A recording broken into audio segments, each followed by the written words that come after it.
పొదరిల్లు today ఫిబ్రవరి 24th episode. ఇక మీ ఆటలు ఇంకా సాగవు. ఇది మహాయుగం. పెగ్గు కాదు, ఇంటి ముందు ముగ్గేసిన నారాయణ. పొదరిల్లు ఈరోజు ఎపిసోడ్లో నారాయణ ఫుల్లుగా నవ్వించాడు.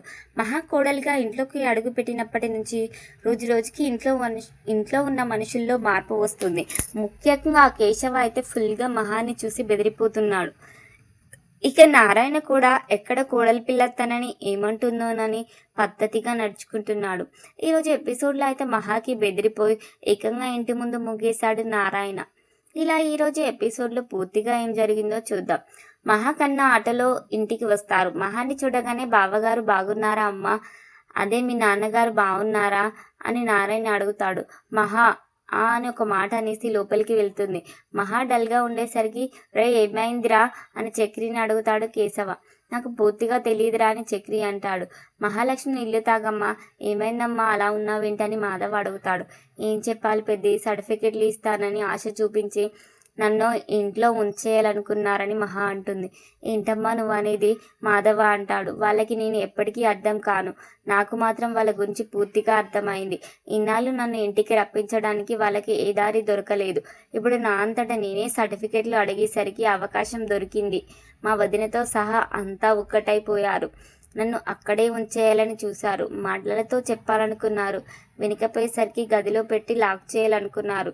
నేను మాత్రం వాళ్ళ మాటలు సాగనివ్వలేదు. సర్టిఫికెట్లు ఇస్తే వెళ్ళిపోతానని, దాంతో నన్నేం చేయలేక నా సర్టిఫికెట్లు కాల్ చేశారని చెప్పి మహా ఏడుస్తుంది. ఇన్నాళ్ళు కష్టపడి చదివిందంతా వాళ్ళ చేతులతో బూడిద చేశారని మాధవ అంటాడు.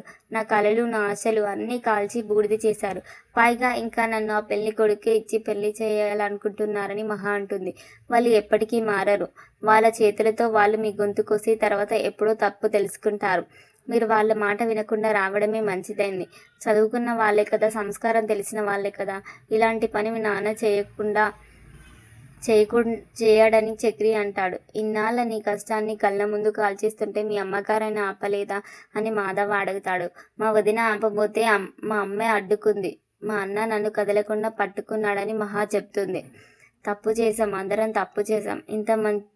ఇంతమంది ఉండి చిన్నోడిని పంపించాం. అసలు వాళ్ళు మనుషులేనా? ఎన్ని సంవత్సరాలు కష్టపడి చదివి ఉంటుంది, ఎన్ని రాత్రులు నిద్రమని చదివి ఉంటుంది. జిల్లా ఫస్ట్ వచ్చిందంటే ఆ సర్టిఫికెట్లన్నీ కాల్చి పారేస్తారా? నేనుండుంటేనే అని కేశవ ఆవేశపడతాడు. కేశవ ఎంట్రా ఆవేశం అని మాధవ అంటాడు. నాకు అంతే ఆవేశం వచ్చింది, నేను ఊరుకోలేదు. ఒక్కొక్కరికి వార్నింగ్ ఇచ్చాను. సర్టిఫికెట్లు కాల్ చేస్తే ఏంటి, నా గోల్ని కాల్ చేస్తే లేరు కదా. నేను ఎప్పటికైనా గొప్ప స్థానానికి వెళ్తానని ఛాలెంజ్ చేసి వచ్చానని మహా అంటుంది. మంచి పని చేశారు రే, మనమంతా తన వెనకాలే ఉన్నామని చెప్పు అంటే చక్రి వైపు చూసి కేశవ వెళ్ళిపోతాడు. గదిలోకి వెళ్ళి మహా మళ్ళీ బాధపడుతుంది. దీంతో చక్రి వచ్చి ఓదారుస్తాడు. సర్టిఫికెట్ల గురించి ఆలోచిస్తూనే బాధగా ఉంది, అన్నీ తగలబెట్టేశారని మహా అంటుంది. మీరు నన్ను ఎంత ఆడుకుంటారు, వాళ్ళని ఎలా వదిలేశారని అడుగుతాడు. ఎక్కడ వదిలేశాను, ఒక్కొక్కరిని పేరు పేరున దులిపేసి వచ్చాను. సర్టిఫికెట్లు లేకపోతే ఏంటి, నేను అనుకున్న సాధించి చూపిస్తారని సవాల్ చేసి వచ్చాను. లేకపోతే సర్టిఫికెట్లు కాల్ చేస్తారా? అయినా వాళ్ళకి కాస్త కూడా రిగ్రెట్ లేదు. కూతురి భవిష్యత్తుని కాల్ చేసి ఏం ఆనందం పొందుతారు? పైశాచిక ఆనందం అంటుంది మహా. సర్టిఫికెట్లు పోతే భవిష్యత్తే లేదని ఎందుకు అనుకుంటున్నారు? నేనున్నాను కదా అంటాడు. మీరు నా భవిష్యత్తు ఏం మాట్లాడతారు? అలా కాదు, మీ సర్టిఫికెట్లు పోయాయని కంప్లైంట్ ఇచ్చి మళ్ళీ తెప్పించుకోవచ్చు కదా అంటాడు. ఎవరితో ఇల్లు కాలిపోయి సర్టిఫికెట్లు బూడిదైతే అలాగే చేశారని చక్రి అంటాడు. అవును, నేను అప్లై చేయాలనుకున్నాను అంటుంది. 1-2 నెలల్లో వచ్చేస్తాయండి. తర్వాత మీకు నచ్చిన ఉద్యోగం చేయొచ్చు, సంతోషంగా ఉంటారు. మీ ఇంట్లో వాళ్ళంతా మహాలక్ష్మేనా అనుకుంటాడు. చక్రి అంటాడు. వాళ్ళు ఏమనుకుంటే నాకేంటి, అనుకునేది సాధించాలి.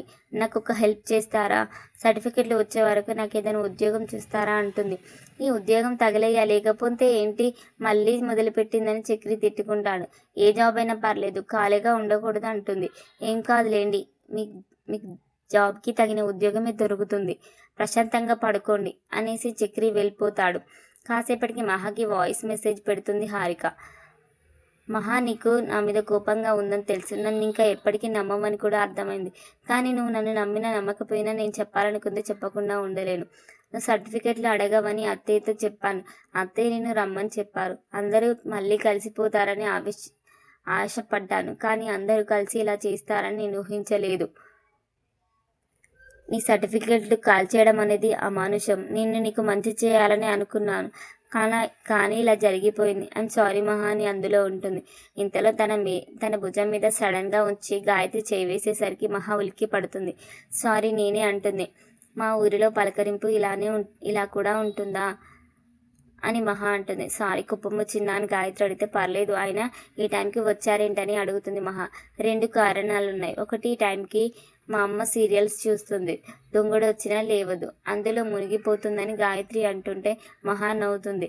రెండోది, మా బావ ఇదే టైంకి ఇంటికి వస్తాడు కదా, అందుకే అని సిగ్గుపడుతుంది. అర్థమైందిలే, మీరు పెద్దిని మాత్రమే కలవడానికి వస్తారా అని మహా అడుగుతుంది. నిజం చెప్పాలంటే మా బావని మాత్రమే కలవాలని వస్తాను, కానీ ఇక్కడికి వస్తే నాకు చాలా ప్రశాంతంగా అనిపిస్తుంది. చిన్నప్పుడు అందరం కలిసి ఇక్కడే ఆడుకునే వాళ్ళం. మా మామయ్య పైకి అలా కనిపిస్తాడని నన్ను కోడలుగా చేసుకోవాలని ఎప్పటి నుంచో ఉంది. కేశవ పైకి కోపంగా కనిపిస్తాడు, కానీ చాలా మంచోడు. చక్రి నాకంటే పెద్దోడా చిన్నోడా అనేది తెలియదు, కానీ ఎవరినైనా ఇష్టపడితే ఆ ఇష్టం ఎప్పటికీ మారదు. ఇప్పుడు మీరు ఇంటికి రావడం నాకు చాలా సంతోషంగా ఉంది. ఈ ఇంట్లో కూడా ఇప్పుడు ఒక కళ కూడా కనబడుతుంది. అవును, మీరు బాగా చదువుకున్నారు కదా, జాబ్ చేయాలని లేదా అని గాయత్రి అడుగుతుంది. అయితే వీళ్ళ మాటలు చక్రి చాటుగా వింటూ ఉంటాడు. ఆ అమ్మో, ఇది మళ్ళీ జాబ్ గుర్తు చేసిందని తిట్టుకుంటాడు. ట్రై చేస్తున్నాను మహా అంటుంది. నీకు ధైర్యం ఎక్కువ, నీలో సగం ధైర్యం నాకున్న బావకి నాకు ఎప్పుడో పెళ్ళైపోయేది. అవును, ఆ బండోడిలో ఏం చూసి ఇష్టపడ్డావని గాయత్రి అడుగుతుంది. బండోడేంటి, సర్లే మహాలక్ష్మి నా గురించి ఏం చెప్తుందో విందామని చక్రి అనుకుంటాడు. మహా సైలెంట్గా ఉండేసరికి ప్రేమ పుట్టడానికి కారణాలే అవసరం లేదు. నేను మాత్రం చిన్నప్పటి నుంచి మాధవ బావనే ఇష్టపడుతున్నాను. అవును, ఎప్పుడు చూసినా డ్రెస్లోనే కనిపిస్తున్నారు. నైట్ డ్రెస్సులు నైటీలు ఏం తెచ్చుకోలేదా అని గాయత్రి అడుగుతుంది. లేదు, వచ్చేటప్పుడు మర్చిపోయాను అంటుంది. మర్చిపోతే మీ ఆయనకి చెప్పి తెప్పించుకోవచ్చు కదా అంటే మా ఆయన అని మహా కన్ఫ్యూజ్ అవుతుంది. ఆ మొగుడిని ఏమంటారు మరి? సర్లే, ఇప్పుడు మనం ఫ్రెండ్స్ కదా, మనం ఇద్దరం కలుసుకుందాం అంటుంది. అలాగే అని మహా అంటుంది. నువ్వు కొనడమేంటి, వాళ్ళ ఆయన ఉన్నాడు కదా, వాళ్ళ ఆయనే కొంటాడని చక్రి మురిసిపోతాడు. ఉదయ కాగానే సేమ్ మళ్ళీ చక్రి కేశవ కన్నా బారెడు పొద్దెక్కినా లేవకపోయేసరికి మహాకి కోపం వస్తుంది. వెంటనే కంచం మీద గరిటెతో కొడుతూ లేవండి లేవండి, చాలు నిద్రపోయిందని గోల చేస్తుంది. మహాని చూడగానే కేశవ టక్కున లేచి లోపలికి వెళ్ళిపోతాడు. ఆ యుగం అయిపోయింది, ఈ మహాయుగం వచ్చింది, గుర్తుపెట్టుకోండి అంటూ సరదాగా ముగ్గురికి వార్నింగ్ ఇస్తుంది. ఇక తర్వాత ఆరు బయట ముగ్గేస్తుంది మహా. అయ్యో, నన్ను బీడీలు మానేయమంటుందేమో అని మహాని చూసి లోపలికి వెళ్ళిపోతాడు నారాయణ.